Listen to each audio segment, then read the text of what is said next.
Hello friends, welcome to my mini blog. आज blog रे मु आपन सहित सकाळ जलखिया शेयर करी जहाँकि थिला मोर रुटी आउ डालमा एथिपाई करी कारण घरे बहुत सारा परिबा थिला। डालमा बनैया ପାଇଁ प्रथमे मु सब परिबा आउ डाली को भल भाबे धोई नै ताकू प्रेसर रे पकई देइथिली। सेथरे हलदी आउ लुण तेजपत्र देके 4 ରୁ 5टा सीटी लगे देइथिली।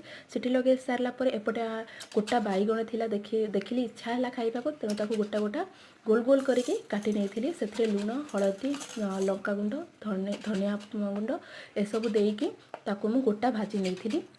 भाजी नहीं सारा पर सेपटे आमर सीटी भी 4-5टा देइथिला प्रेसर कुकर। ऑलरेडी डालमा सीझी जाइथिला।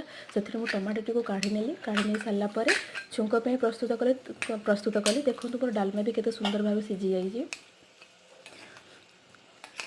एबे पैन रे मु किछि तेल नेली। तेल सहित किछि धनिया सॉरी जीरा आउ किछि पंचफुटन नहीं टमाटर को दे भल भाबे मु छुंक मारी नहीं। तापर मु मो रुटी और मो डालमा बाड़ी देती खाइबा ପାଇଁ।